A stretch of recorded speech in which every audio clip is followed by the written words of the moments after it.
Olá, Olímpicos, tudo bem? Aqui é o professor Kilder e estou em mais um vídeo para falar da famosa tarefa da quarta fase, né? É nessa fase que o corte é maior, né? Para você que está vendo esse vídeo, antes de mais nada, parabéns por ter chegado até aqui. E aos que não conseguiram conquistar a participação da quarta fase, fica a expectativa para uma próxima oportunidade. Mas é importante deixar claro que o seu empenho e dedicação até aqui realmente foi válido. Agora começa a ficar mais complicado, né? Hoje a gente vai falar um pouco de como é essa famosa e temida quarta fase, né? Todo mundo que já participou de alguma edição da UNHB sabe que a atividade, a tarefa da quarta fase, ela exige um pouco mais de cada um de nós. Mas sem muitas delongas, vamos lá para a gente ver do que é que se trata. Bem, a tarefa da quarta fase é uma experiência que a UNHB oportuniza a todos os seus participantes a experiência do historiador, né, de acesso a uma fonte primária e ver o quão difícil, detalhado é analisar um documento, né, histórico, escrito. Ou, se você preferir, é um pouco como a experiência dos professores, né, ao corrigir as provas, né, com as letras diversas, né, umas mais legíveis, outras menos legíveis. No caso aqui, a gente vai estar analisando um documento histórico, que tem uma grafia que faz uso de palavras que têm um outro significado dentro daquele contexto e que necessita a gente tentar decifrar e fazer essa transcrição. Então, você tem um texto que está enumerado quando você passar o mouse e a tarefa é você simplesmente passar para o texto numerado em que a gente pode editar, né? Você vai digitar o que está escrito, né, naquela grafia daquele determinado contexto histórico. É bom destacar aqui, pessoal, no tópico 4, na escrita é possível usar a grafia atual, a forma de escrever da palavra que usamos hoje, porque há algumas palavras, por exemplo, farmácia. Antigamente era escrito farmácia, PH. Então ele está dizendo aqui que a gente pode usar tanto a grafia atual, no caso farmácia com F, ou farmácia com PH. Cada espaço preenchido vale ponto, né? A transcrição deve acompanhar o texto apresentando em cada linha do documento.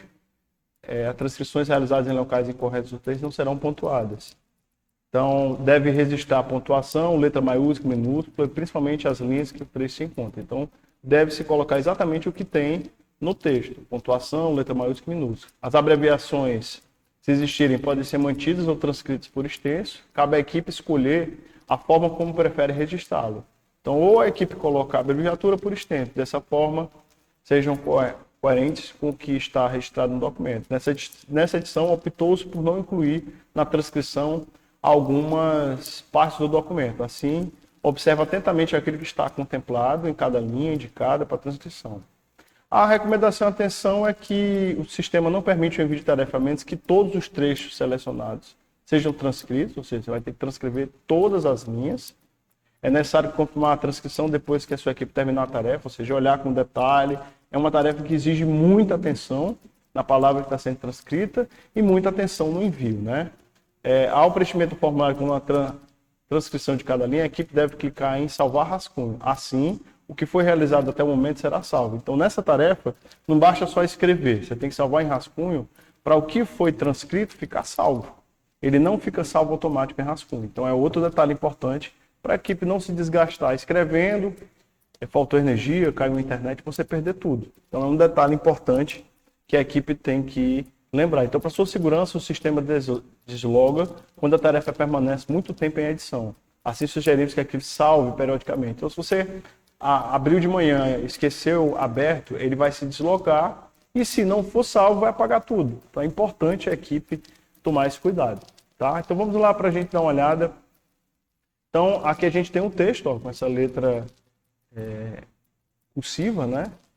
Bem típica da época. A gente está falando aqui de 1871, século XIX. E aí a sua tarefa é transcrever o que você consegue entender para cá. Ó, linha 1, linha 2, e assim sucessivamente em todo o texto, né? Então, é uma tarefa um tanto quanto cansativa, né, que exige atenção, pesquisa, né, talvez ao procurar outros documentos para poder identificar como o autor dessa escrita aqui escreve a letra D, L, e a gente conseguir decodificar, tá? Então, perceba que é uma tarefa um tanto quanto trabalhosa, mas que com a atenção, dedicação e empenho que todos estão tendo nessa edição, nós consigamos um bom resultado, tá? Qualquer dúvida, procure os nossos canais de comunicação, né? O nosso grupo no WhatsApp, o Classroom da Olimpíada Nacional de História do Brasil da escola e o seu professor orientador, tá? Um forte abraço e até o nosso próximo vídeo.